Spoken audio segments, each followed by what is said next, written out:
Olá, Opa! Mais um domingo, estamos juntos e eu tô com muita saudade das nossas reuniões de domingo à noite, mas ainda não tô podendo participar com vocês e tenho dado aula para vocês com muita alegria de alguma forma participar como parte do corpo que vocês fazem parte, que é o corpo de Cristo, eu poder participar na vida de vocês.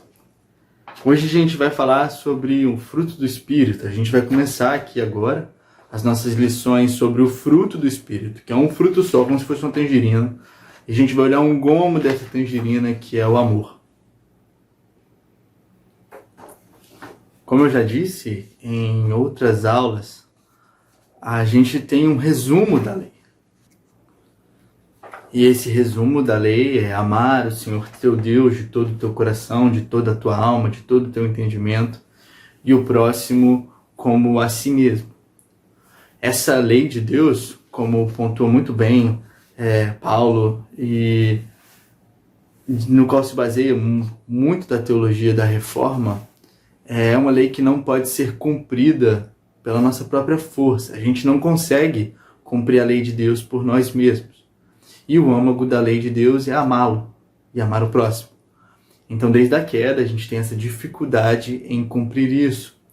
E o Senhor nos promete que na nova aliança, que é a aliança feita em Cristo, nós receberíamos um Espírito que escreveria no nosso coração, não mais na pedra onde a lei ficava escrita, aquelas pedras onde Moisés trouxe a lei, mas no nosso coração.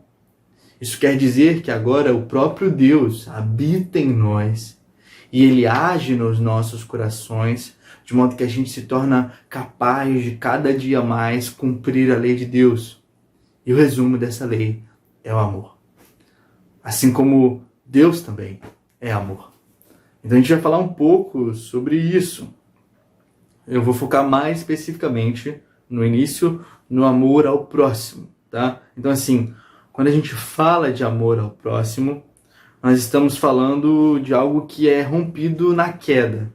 Como a gente falou na aula passada, quando Adão e Eva comem do fruto, eles começam a ter um problema entre eles.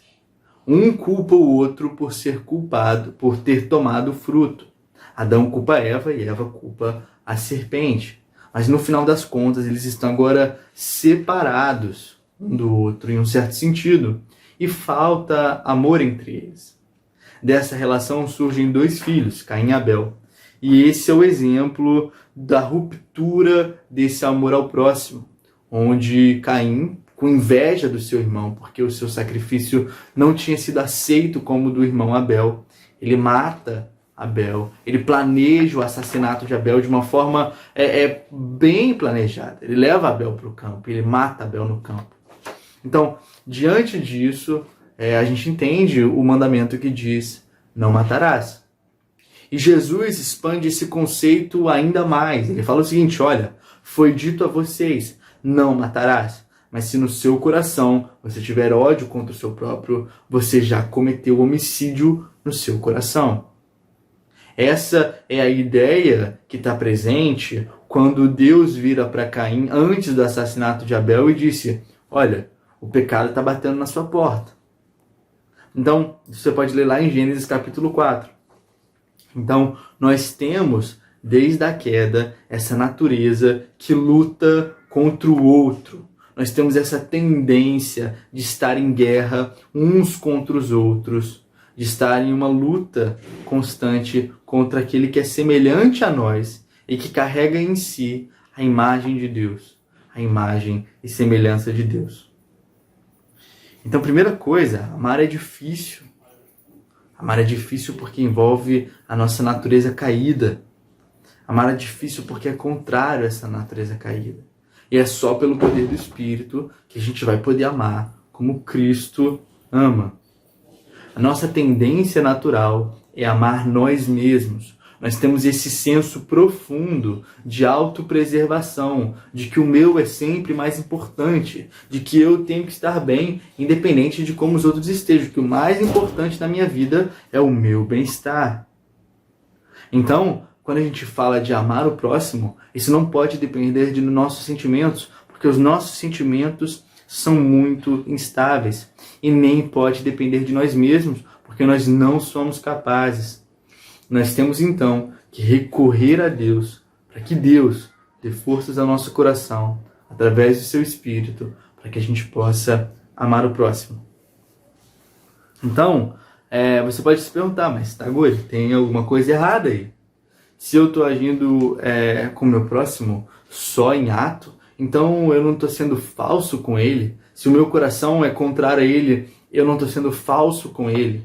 E aí eu lembro algo que eu já tenho dito nessas aulas, que o C.S. Lewis diz muito bem, no Carta de um Diabo ao Seu Aprendiz. Nós, seres humanos, esquecemos que nós internalizamos as coisas por imitação. Todos nós imitamos alguém ou algo. Isso é inevitável. Existe algum alvo na sua vida, existe um pai, um professor, um cantor, alguém, uma pessoa famosa, alguém que conseguiu algo numa coisa que você gosta muito, que você se espelha e você de alguma forma imita esse alguém. Todos nós estamos sujeitos à imitação. E Paulo coloca um conselho muito interessante. Sejam meus imitadores, como eu sou de Cristo. Ele está falando o seguinte, olha, vivam a vida cristã imitando aqueles que vocês veem crescer na fé e que imitam a Cristo, como eu, Paulo, apóstolo do Senhor. Essa é a ideia. Pela imitação, os nossos sentimentos vão sendo transformados. É como um filme de espiões, onde o espião cada vez mais se torna apaixonado pelo seu inimigo. Ou se você é fã de anime, como eu, você pode talvez lembrar do Attack on Titans, em que o Reiner, ele tem essa dificuldade de lidar com os inimigos de Marley, porque na série ele está infiltrado e cada dia mais ele se torna sensível às necessidades dos seus companheiros, que são na verdade seus inimigos.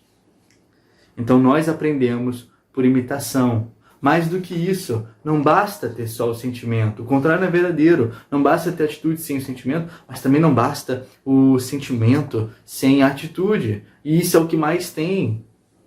Por isso que na primeira carta de João, João fala o seguinte, olha, se você vê o seu irmão passando fome, se você vê o seu irmão passando necessidade, e você não estende dos seus bens, da abundância dos seus bens, a necessidade dele, então você não está amando o seu próximo, você está odiando o seu próximo. Teve um pai da igreja que chega a ser mais duro, a falar o seguinte, olha, vocês que não auxiliam os necessitados, vocês estão cometendo homicídio, porque por causa da ganância de vocês, os necessitados estão passando fome. Por isso, lembrem-se de que é mais importante que vocês tenham tesouros no céu do que vocês tenham tesouros na terra. Então, o amor ele tem que ser não fingido. E o amor não fingido é um amor que se revela em atos, em fatos concretos. Então, eu queria que a gente pensasse em algumas coisas. Teve um fariseu que ele perguntou a Jesus, Jesus, o que eu farei, mestre, o que eu farei para herdar o reino dos céus? E Jesus disse, olha, você conhece os mandamentos, ame o seu próximo. Então o mestre respondeu, mas Jesus, quem é o meu próximo? E Jesus então conta a história do bom samaritano. A parábola do bom samaritano é a história de um homem que ele está a caminho de uma cidade e quando ele está no caminho, ele é atacado por um grupo de salteadores. Ele é um homem judeu, e quando passa por ele um sacerdote que representa a religião judaica, representava a religião judaica, um levita, ninguém faz nada por ele. Ninguém estende a mão à sua necessidade. E então passa um samaritano, que naquela época eles eram inimigos dos judeus. Eles tinham uma rixa cultural ali, tinham um profundo ressentimento um contra o outro. E o samaritano, então, socorre aquele homem, limpa as feridas daquele homem, leva aquele homem até uma hospedaria, paga os custos daquela estada daquele homem, mesmo que custe mais, mesmo que ele só seja pago quando ele voltar de viagem. Então, assim, o bom samaritano é uma parábola de Jesus onde ele mostra o seguinte, olha, o seu próximo é todo mundo, mas a revelação de amor ao seu próximo é quando você estende a sua mão a ele. É quando você exerce misericórdia, é quando você não vive só de palavras no seu amor para com o próximo. Essa é a ideia de amor ao próximo. A ideia do amor ao próximo, ela deriva do próprio amor de Deus por nós. A Bíblia nos fala que Deus dá o sol aos justos e aos injustos, aos bons e aos maus. Que o sol todo dia, que nos dá vida, nasce sobre as boas pessoas e as más. Deus é um Deus liberal com seus dons e que oferece ao mundo vida. Então nós somos chamados, no nosso amor ao próximo, a sermos tão liberais quanto o próprio Deus, daquilo que nós recebemos do Senhor. Nós somos chamados a amar o próximo, sim, com os nossos bens. Nas escrituras a gente vê que isso, e na história da igreja, a gente vê que os cristãos primeiro se preocupavam com os membros da própria família. A primeira coisa era essa: se você tem alguém na sua família que tem necessidade, essa é a primeira pessoa que você deve socorrer com os seus bens. Depois a igreja socorre aqueles que não têm uma família que seja socorrida, principalmente os da igreja. E ao longo da história da igreja você vê que isso se estende aos pobres não cristãos, aos necessitados não cristãos, aos doentes não cristãos. Então nós somos chamados a essa atitude. E o que nós esquecemos muitas vezes nas escrituras é que Jesus fala muito, e os apóstolos falam muito sobre o dinheiro, sobre o amor ao dinheiro. O apóstolo Paulo, escrevendo a Timóteo, lá no capítulo 6, diz que os ricos devem lembrar que a riqueza ela produz muitos males. E que aquele que é rico deve ser rico para exercer com a sua riqueza misericórdia. Então essa é a ideia daquilo que nós devemos cultivar. Nós temos que lembrar, como na parábola do bom samaritano, que o amor ao próximo tem um custo pessoal. Esse custo pode ser, como a gente estava falando, um custo financeiro na parábola, mas envolve um custo do tempo. O bom samaritano ele para cuidar daquele judeu. Não é simplesmente o entregar de um cuidado material, mas é um cuidado de atenção. Ao amar nosso próximo, nós devemos nos importar com quem o próximo é. Uma preocupação principal que sempre vai surgir para nós cristãos é a necessidade de se conhecer a Deus. E os cristãos pregavam o Evangelho, e nós pregamos o Evangelho, mas muito mais no passado, pela convicção de que o que as pessoas mais necessitavam e a forma maior de amar alguém era através da pregação do Evangelho. O amor ao próximo envolve um custo pessoal de atenção, de ouvir o outro, de gastar tempo com o outro, de entender a dificuldade do outro, de respeitar o outro, de estender a mão ao outro, de socorrer o outro nas suas necessidades, de servir ao outro. É o amor ao próximo que precisa ser cultivado em atos muito mais do que em sentimentos e em palavras. E é isso que muitas vezes nós esquecemos. Exemplo, um dos mandamentos que fala sobre a nossa relação com o próximo e, portanto, do nosso amor com o próximo, é não dar falso testemunho contra o próximo. A gente entende isso muitas vezes de uma forma muito limitada. Olha, eu não devo falar que o meu próximo fez alguma coisa que ele não fez.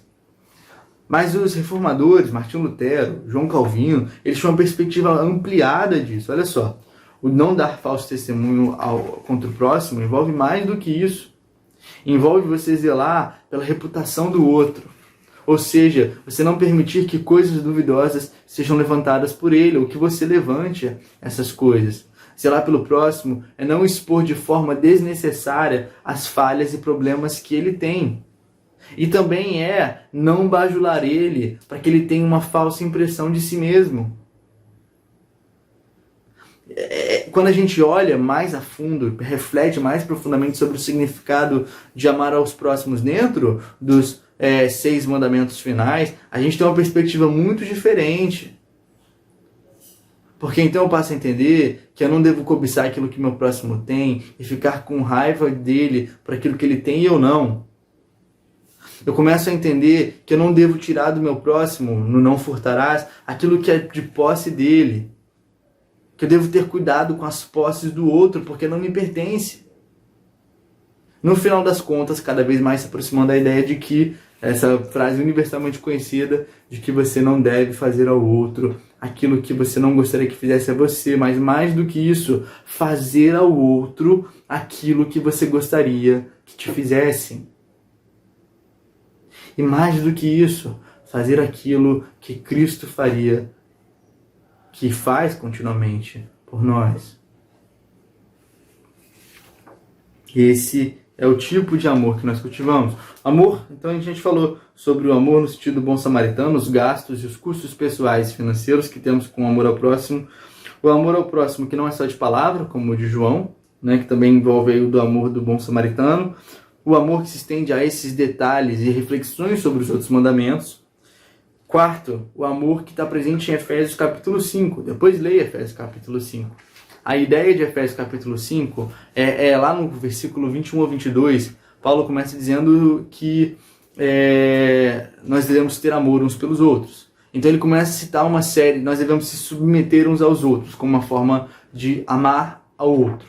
Essa submissão é justamente a ideia de Cristo, de ser servos uns dos outros. Então, dentro desse texto, a gente vê algumas coisas. A gente vê que existe uma relação entre o marido para com a esposa e da esposa para com o marido. Do pai para com o filho, do filho para com o pai. E do servo para o escravo para com seu senhor e do senhor para com seu escravo. Então, essas relações, elas são marcadas pelo amor. Exemplo, no que se refere ao senhor e ao escravo. Se o escravo, o servo, o trabalhador, trabalha para alguém, ele deve trabalhar como para o senhor. Como se o próprio senhor estivesse recebendo aquele trabalho. E o senhor deve lembrar que aquele ali é um irmão em Cristo. E ele deve tratar aquele servo, aquele trabalhador, como alguém que é o próprio Deus trabalhando. Com esse tipo de serviço ao outro. Então é uma perspectiva bem diferente de amor que envolve o respeito às relações que temos de uns para com os outros. E por último, o amor que ora. Paulo diversas vezes mostra nas suas cartas o quanto ele amava os coríntios, os tessalônicos, por causa da sua oração por eles. Devemos continuamente colocar o próximo nas nossas orações. Então falamos basicamente aqui hoje do amor. Esse versículo, pedaço do versículo tão curto. E eu queria ler o seguinte, o versículo de 1 Tessalonicenses capítulo 4, versículo 9 e 10. Mas, quanto ao amor fraternal, não é preciso que eu vos escreva, visto que vós mesmos sois instruídos por Deus a vos amardes uns aos outros.